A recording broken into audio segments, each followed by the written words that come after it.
Vamos abrir a Bíblia em Romanos 8, e eu vou ler alguns versículos aqui, e vou dizendo aos irmãos que eu vou pulando de uns versículos para outros. Começar no verso 18. Verso 18. A gente vai conversar hoje sobre o cristão e os problemas que ele enfrenta na vida, como é que ele precisa se comportar em face dos problemas que tem. A partir do verso 18 eu leio o seguinte.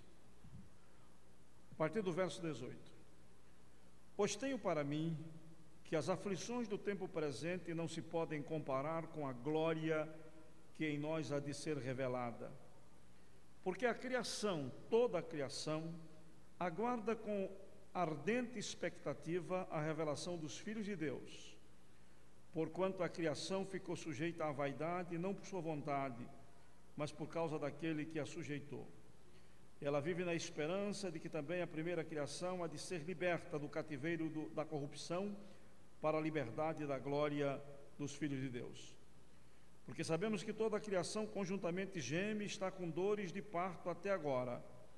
E não só ela, mas até nós que temos as primícias do Espírito, também gememos em nós mesmos, aguardando a nossa adoção, a saber, a redenção do nosso corpo. Porque em esperança fomos salvos. Ora, a esperança que se vê não é esperança, pois o que alguém vê, como o espera?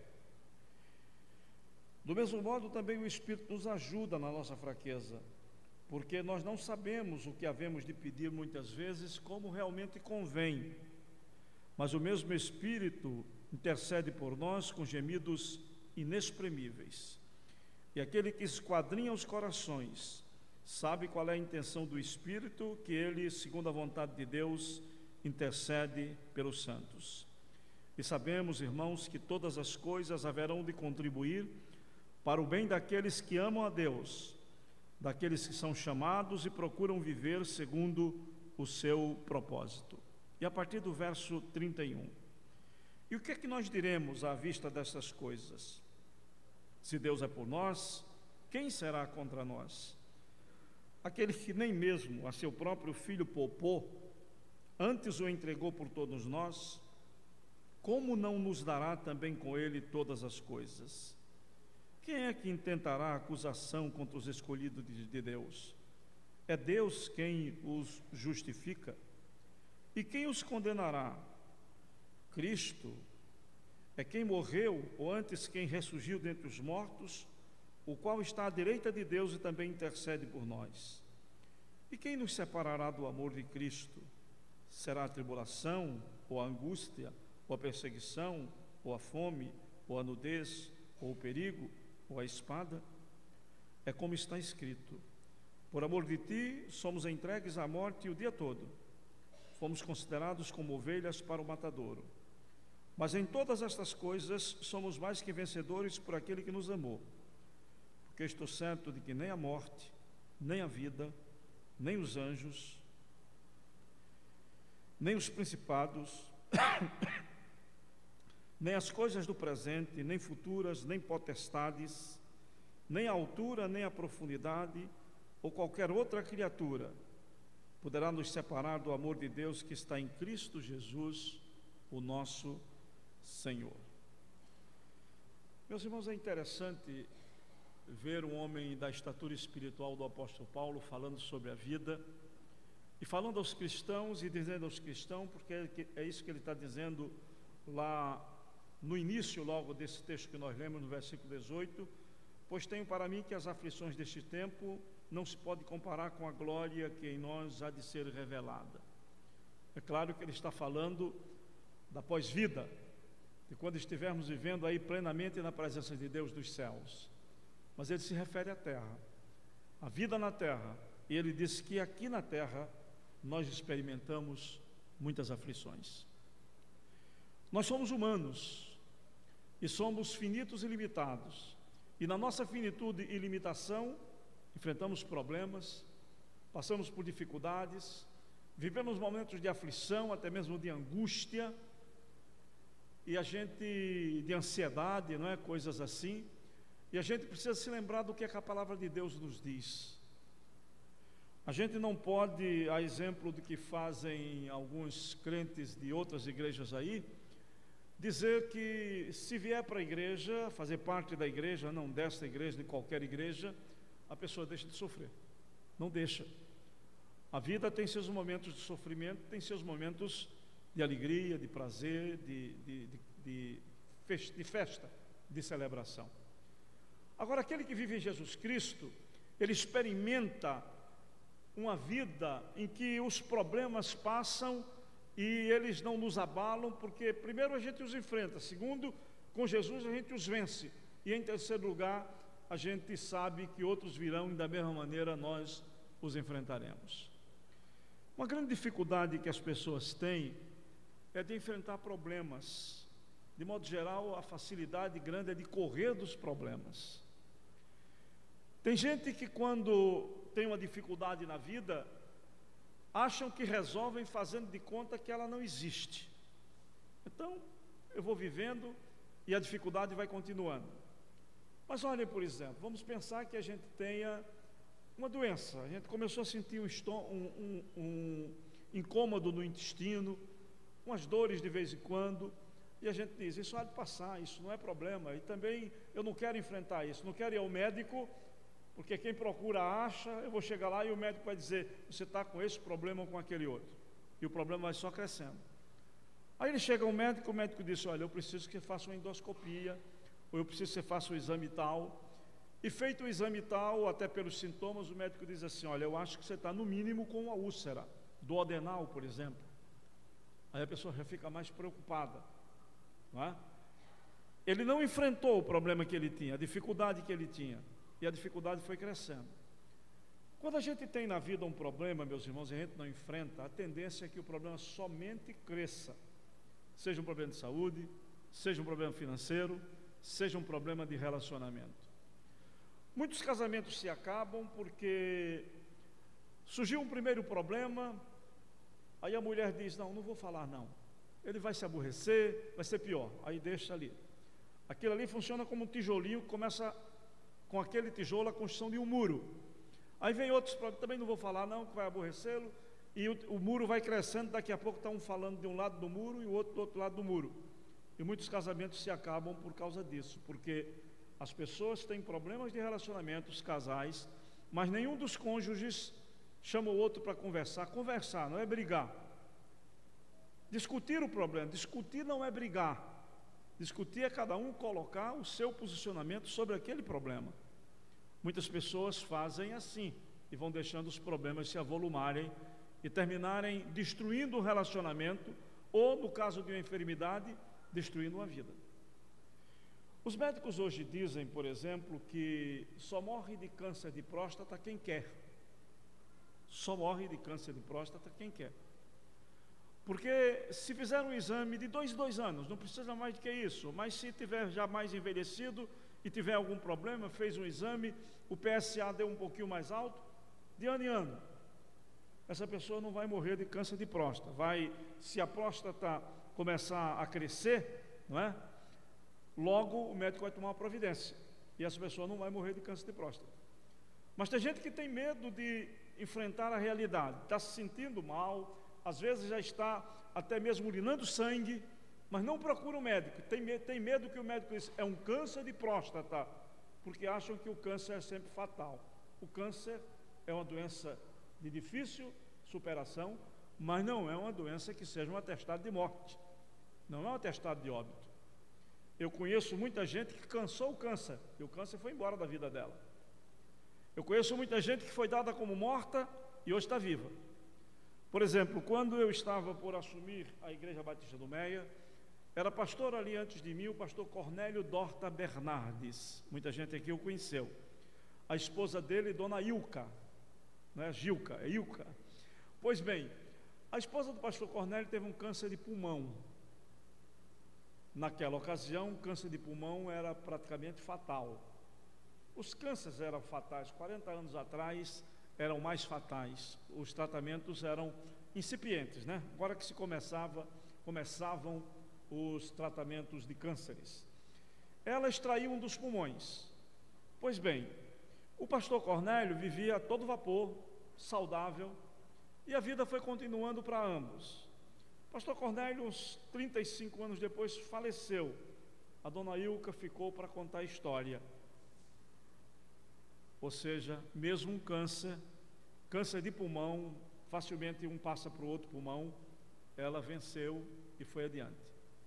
A gente está vendo esse caso do irmão Hamilton agora. É grave a situação? É, mas não é fatal. Fatal será quando o médico disser, bem, não temos mais, houve um óbito.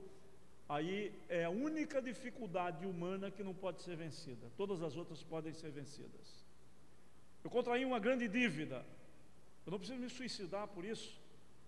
Eu posso chamar um amigo que me ajude a negociar essa dívida. O que eu não posso é desconhecer que tem um problema.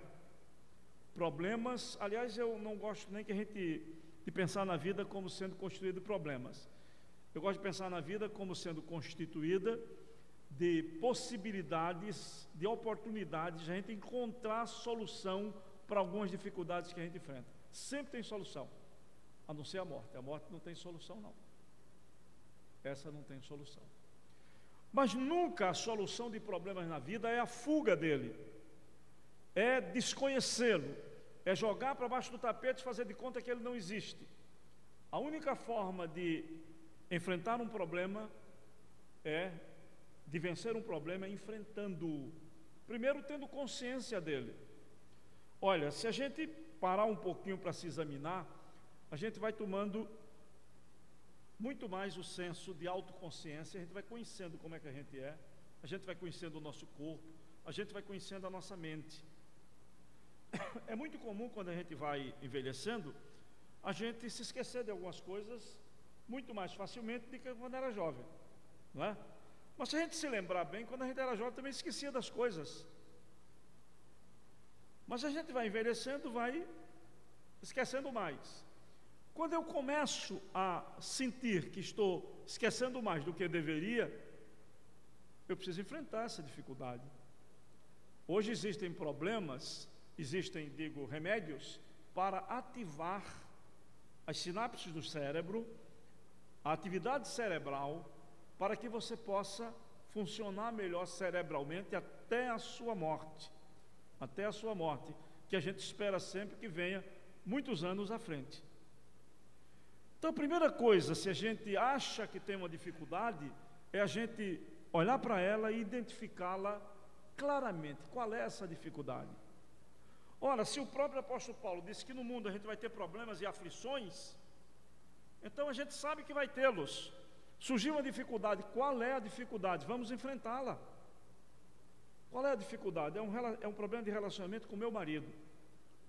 Então eu posso procurar conselheiros, eu posso procurar até mesmo terapeutas para me ajudarem a abordar o problema, mas eu tenho que enfrentá-lo. As mulheres são muito levadas, às vezes, a irem relevando tudo o que os maridos fazem, tudo que os maridos fazem. Os maridos as insultam, os maridos batem nelas, os maridos menosprezam, os maridos a tratam com indignidade, e elas vão achando sempre que no fim eles vão se converter desses caminhos. Ora, eles se converterão muito mais desses caminhos se você enfrentar o problema que você tem, se você chamá-lo à realidade, se você falar para ele que não casou para ser diminuída, mas casou para crescer com ele, ajudá-lo a crescer e ele ajudá-la também a crescer. Mas a mulher também não pode tratar o homem com desprezo. Há mulheres que o fazem, há mulheres muito autoritárias também, não é? E elas não podem tratar o homem dessa maneira. Se o homem vê isso, é uma dificuldade que ele precisa superar. Não é difícil na vida, meus irmãos, uma pessoa se desorganizar financeiramente. Basta duas besteirinhas aqui, quatro acolá, desorganiza tudo. E daqui a pouco tem uma dívida imensa. Hoje há especialistas só em renegociação de dívidas. Trazem essas dívidas que as pessoas têm, especialmente com bancos, para 30% do valor dela, 40%, 50%. Escalonam esta dívida de tal maneira que vai caber no seu orçamento e você vai pagar. É claro que você vai passar um aperto por algum tempo, mas vai superar a dívida que você tem. Mas foi preciso que você identificasse: o meu problema é aquele, para que você aplicasse o remédio adequado para superar aquele problema. Não é assim que os médicos fazem? A gente vai ao médico, a primeira coisa que ele faz é o quê? Um diagnóstico. Sem diagnóstico ele não sabe para onde ir. E quando o problema que a gente tem é de uma natureza mais recôndita, mais do profundo do nosso corpo, ele pede exames, para que através dos exames, das imagens ou de qualquer outro tipo de exame que ele peça, ele possa localizar o problema, porque só localizando ele poderá atacá-lo, seja com remédios, seja com a cirurgia, seja com remédios e mais um aconselhamento é que você coma diferente, que você pratique exercícios físicos, enfim, ele só vai poder cuidar da sua dificuldade se identificar qual é a natureza da dificuldade que você está vivendo. Mas nós muitas vezes, meus irmãos, fugimos dos problemas, ou então o que agrava mais a situação, além de fugirmos, passamos a nos preocupar com os problemas. Eu nunca vi preocupação levar ninguém a resolver problema nenhum. Sabe o que é preocupação? É ocupação antes do tempo. Pré é antes, ocupação é o que se deve ter. Ao invés da pessoa se ocupar de resolver o problema, ela se preocupa, e a preocupação gera tensão, e o que ela logo começa a fazer é o seguinte: o problema que era desse tamanho começa a se agigantar, e a pessoa diz: não tem solução. Preocupação leva à ansiedade. E o que a palavra de Deus nos diz com muita propriedade é que se a gente se preocupar muito e se começar a se tornar ansioso com alguma coisa, a melhor coisa que a gente faz é entregar para Deus. Mas não é entregar irresponsavelmente, entregar e deixar que Ele resolva, entregar e ter confiança que Ele vai nos ajudar a resolver o problema. E Ele vai nos ajudar a resolver o problema. Primeiro que tudo, dando-nos acuidade mental e visual para a gente enxergar qual é o problema que a gente tem que enfrentar. Então, primeiro que tudo, meus irmãos, é nunca fugir de um problema.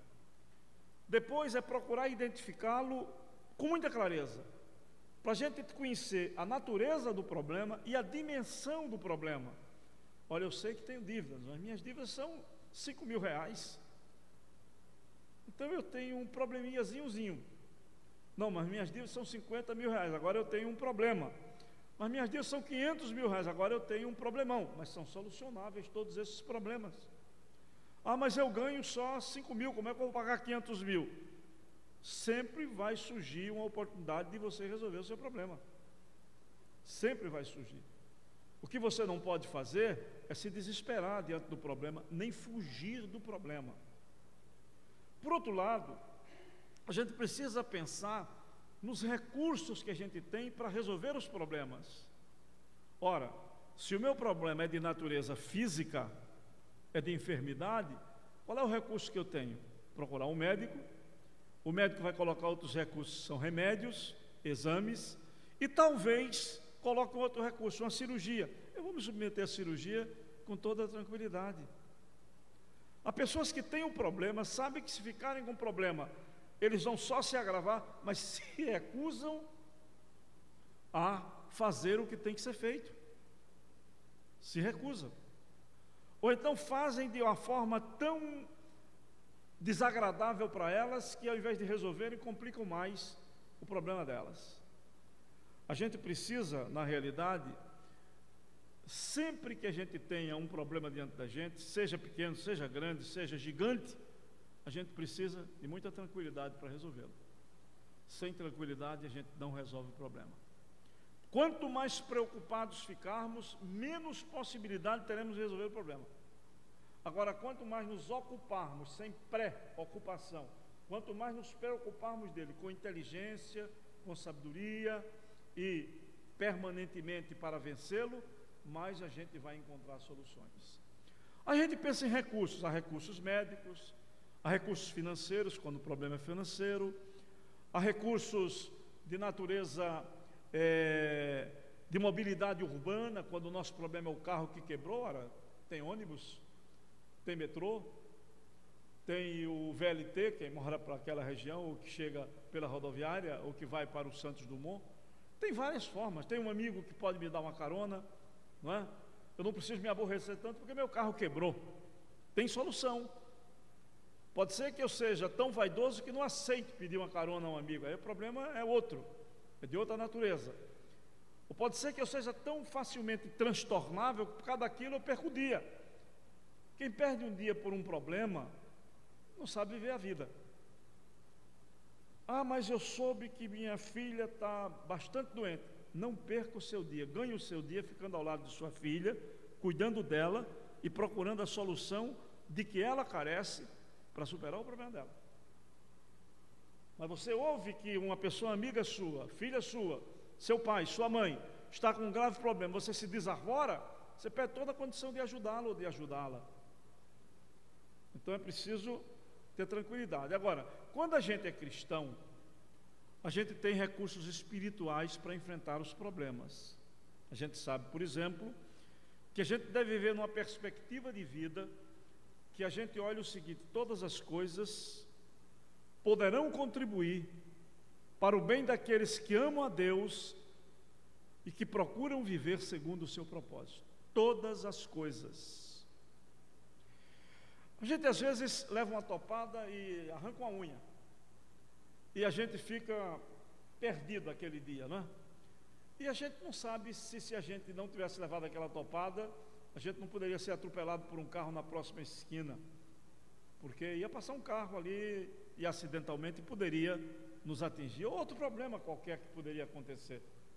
Hoje, por exemplo, na Baixada Fluminense, um carro parou diante de um bar e atirou em todas as pessoas que estavam lá numa mesa. Morreram 5 ou 6 pessoas. 2 delas haviam acabado de chegar. Se tivesse levado uma topada antes, não tinham chegado lá. Mas se tivesse levado a topada, tinha dito um monte de impropérios e achando que aquilo era desproposital. Todas as coisas contribuem para o bem daqueles que amam a Deus.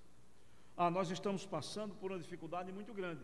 Essa dificuldade pode nos fazer amadurecer, pode nos fazer saber falar muito melhor sobre qualquer assunto, pode nos fazer abordar as pessoas de uma forma tranquila, de uma forma tal que aquela pessoa veja amor em nós ao invés de desprezo, pode nos ajudar muito. Qualquer coisa contribui para o bem daqueles que amam a Deus e que procuram fazer a leitura dessas coisas à luz da intervenção de Deus em suas vidas. Vejam,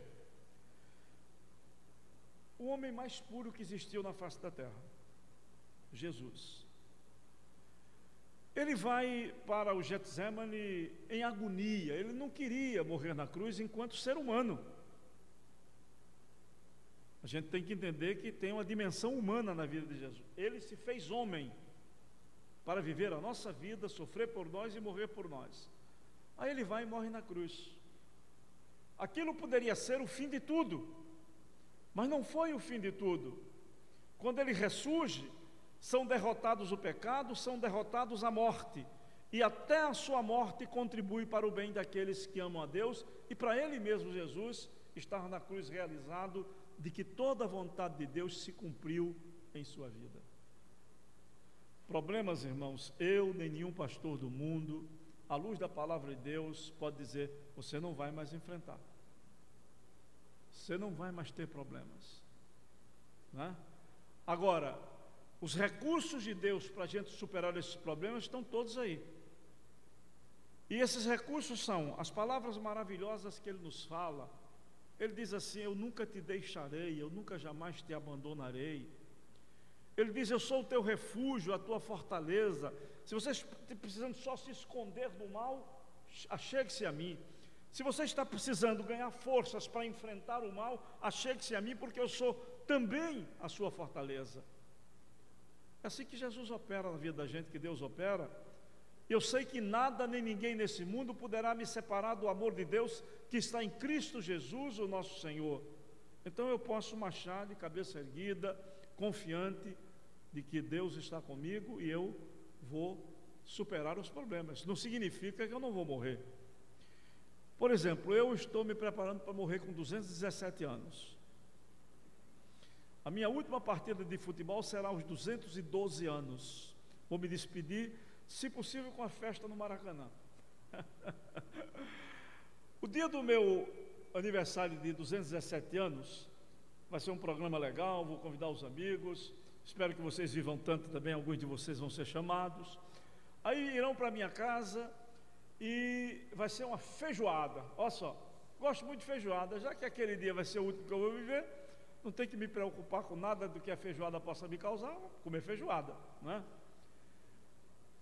Eu descerei já empacotado, paletó, gravata, tudo pronto para ninguém ter trabalho comigo.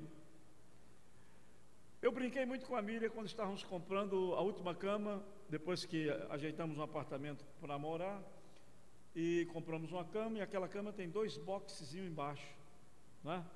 Eu disse, olha, eu vou preparar isso aqui quando chegar aos meus 217 anos, que tem um chipzinho aqui, que quando terminar, todo mundo foi embora do meu aniversário, eu vou me recolher ao meu quarto, me deitar, e eu sei que meia hora depois o chip funcionará, o colchão abrirá, eu cairei lá no boxe, e depois é só levar para o cemitério, porque o corpo não serve para nada.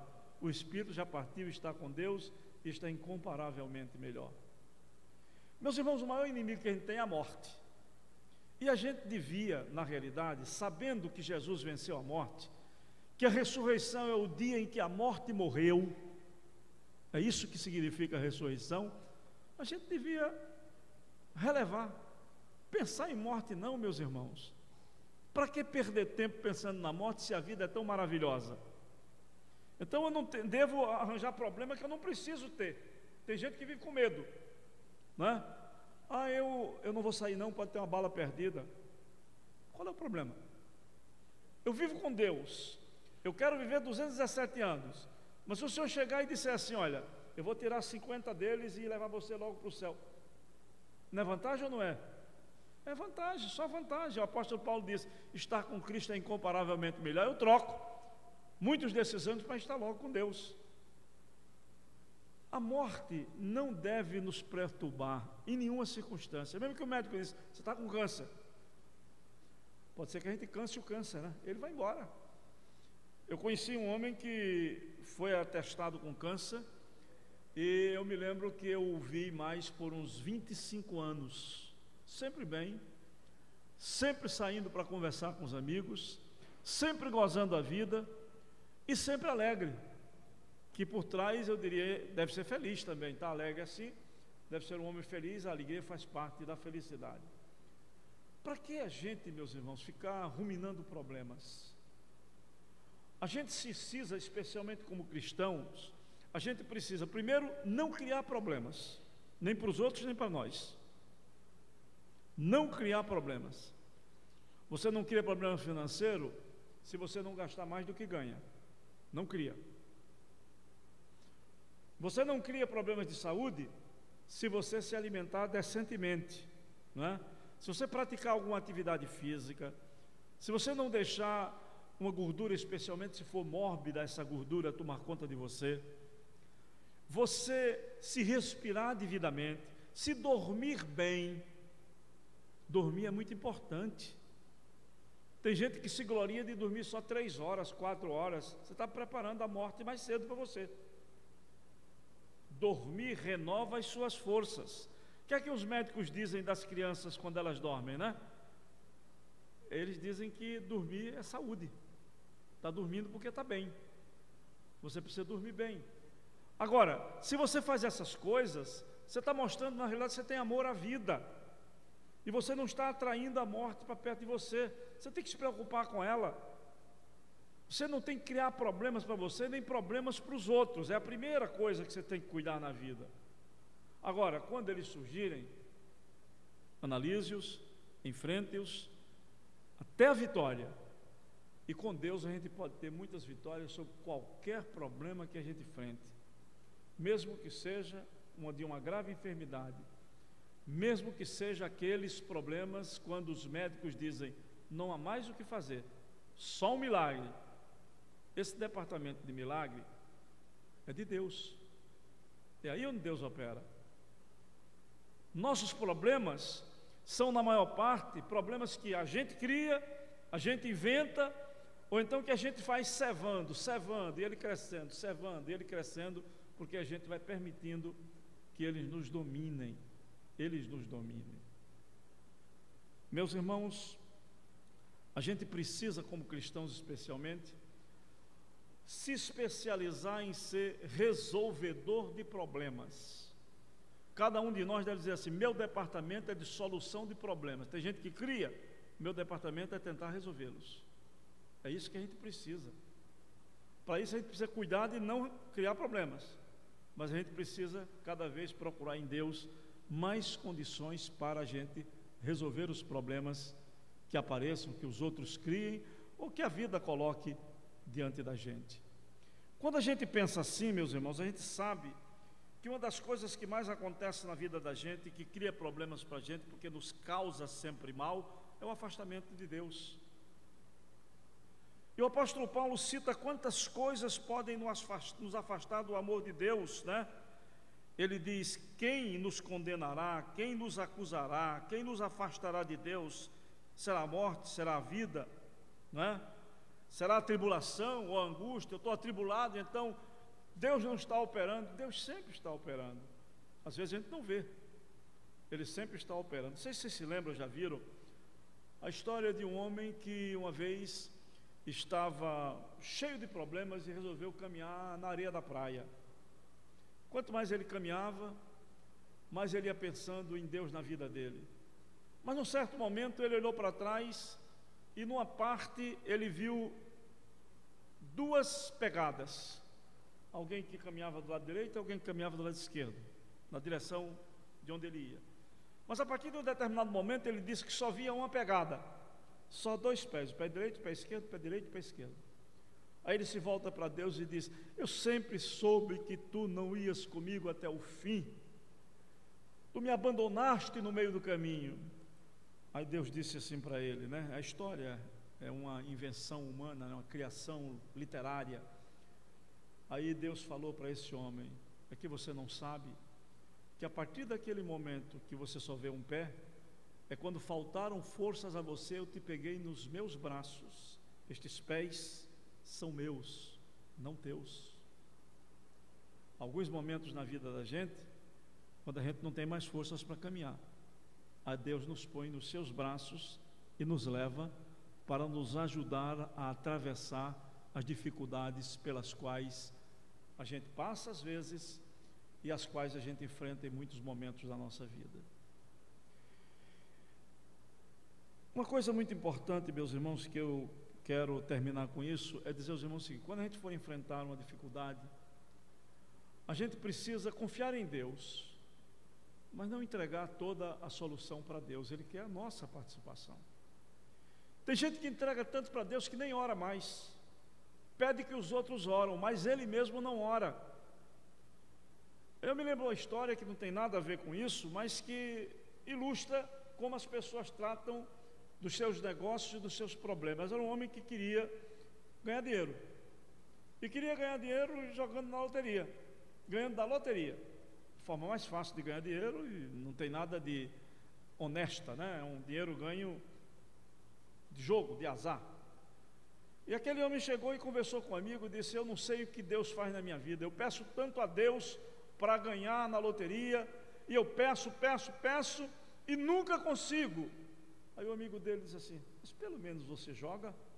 Ele disse: não. Como é que você quer ganhar? Como é que a gente quer que Deus nos ajude a resolver os nossos problemas? A gente nem ora por eles, nem ora. O primeiro interessado em que Deus opere na minha vida para resolver os meus problemas deve ser eu. Eu é quem mais devo orar. Porque olha, meus irmãos, não é fácil fazer orações intercessórias, não é fácil orar pelos outros. Quarta-feira, no culto de oração, a gente estava estudando sobre oração. Vamos continuar esse estudo quarta-feira próxima, e os irmãos venham para o culto de oração, faz bem mesmo a gente. Eu estava dizendo, olha, como é difícil orar uns pelos outros, né? Os discípulos de Jesus, no momento da aflição de Jesus, ouviram Jesus dizer: fique aqui, orem por mim, enquanto eu vou ali orar. Orem aqui. E quando Jesus voltava, eles estavam dormindo. Os discípulos de Jesus, no momento mais difícil da vida dele, não foram capazes de orar por ele, de permanecer orando por ele. E a gente muitas vezes faz assim com o que a gente ouve dos pedidos dos nossos irmãos, dos nossos amigos, mas nós mesmos não devemos nunca parar de orar. E ao orarmos, perguntarmos sempre a Deus: Deus, o que é que eu devo fazer para resolver esse problema? Ele vai nos dizer. Por exemplo, se é uma enfermidade, a primeira coisa que ele vai dizer é o seguinte: vá ao médico, vá a um especialista. Ah, mas eu tenho um clínico geral. Então vai ao clínico geral, que ele vai dizer: procure médico tal. Bons clínicos gerais fazem isso, né? Eles não tentam resolver os problemas todos das pessoas, porque eles sabem que lhes faltam competências para isso. Ele indica. E a gente precisa fazer o que é necessário para a gente fazer. Olha só, todos nós aqui estamos envelhecendo, inclusive os mais jovens que estão aqui. A criança que está ali atrás, alegremente dançando, né? Olha só, há uma coisa que você precisa fazer para você sofrer menos no futuro. E muita pouca gente faz isso, né? É fortalecer os seus músculos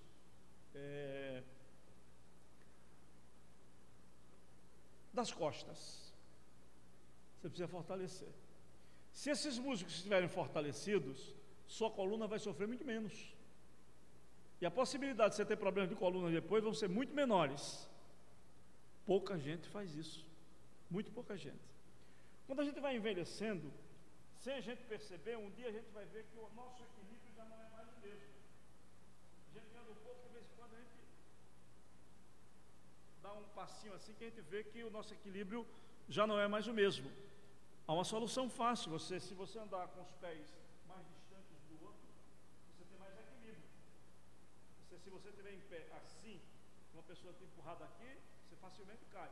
Mas se você estiver assim, dificilmente você vai cair. Você vai balançar, mas não cai. Soluções simples que a gente deve buscar na vida. Ora, eu gosto muito de comer, mas se eu vou ficando mais velho, eu preciso comer melhor e menos. Eu posso comer menos 5 refeições, até 6 pequenas refeições por dia, mas eu não devo comer aquele prato de peão na hora do almoço, outro prato de peão à noite, porque quem vai piar ou chiar é o nosso organismo. São coisas que a gente precisa solucionar na vida da gente. Eu queria que os irmãos todos aqui vivessem como eu vou viver 217 anos, não é? E procurar isso, e procurar, meus irmãos, usufruir daquilo que é a coisa mais saudável que Deus nos dá: a alegria de viver. Nada é melhor na vida do que um sorriso. Sorrir permanentemente. Eu dou graças a Deus porque eu nunca tive uma dor de cabeça. Nunca. Se alguém chega para mim e diz assim: eu estou com dor de cabeça, eu digo: então me conta como começa, como evolui e como termina, porque eu não sei. A única dor que eu senti na minha vida foi um dia que emprestei um carro para uma pessoa. Ele me deixou o carro com o porta-mala, com a tampa do porta-mala defeituosa, não me avisou. Eu abri, fui tirar uma coisa aqui, ele caiu de ponta aqui no ombro e fez músculo, nervo e osso ficarem se atritando e um sobre o outro. Eu passei uns 3 meses sofrendo dores nervosas, que são dores terríveis, né? Como a dor de dente, por exemplo, e essa mão não fechava por causa daquilo. Foi quando eu vim saber o que era dor.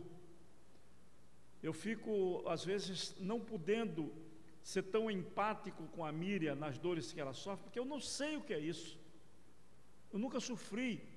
Eu procuro estar o mais entendendo o sofrimento dela, mas eu nunca vi isso. Não sei o que é isso. Procure cultivar o fato de estar de bem com a vida, seja lá o que aconteça. Eu não quero falar de mim, mas vou falar para dizer aos irmãos como é que eu cuido da minha vida. Eu não sei o que foi dormir triste, não tenho lembrança disso. Acordar achando que pisei com o pé esquerdo, que as coisas não estão bem, nunca. Quando no momento do dia eu vejo que estou triste, sabe o que é que eu faço? Negócio de doido, né? Eu vou para perto do espelho e digo assim: ô Torres, para com isso, cara. Aí usa até aquela palavrinha lá daquela música: oi, levanta, sacode a poeira e dá a volta por cima. Isso não deve tirar a tua alegria. Aí abro um sorriso e toco a vida e vou para frente. Música, como faz bem. Vocês viram aqui A música que foi tocada pela irmã Eleonora, não é? Aquele noturno em si bemol do Beethoven, né? Lindo, lindo, lindo, não é isso mesmo? Aquela música? De Chopin, digo, Chopin não, de Beethoven não, de Chopin. Pois é, linda música. Os noturnos de Chopin são músicas para a gente ouvir assim e dormir, não é?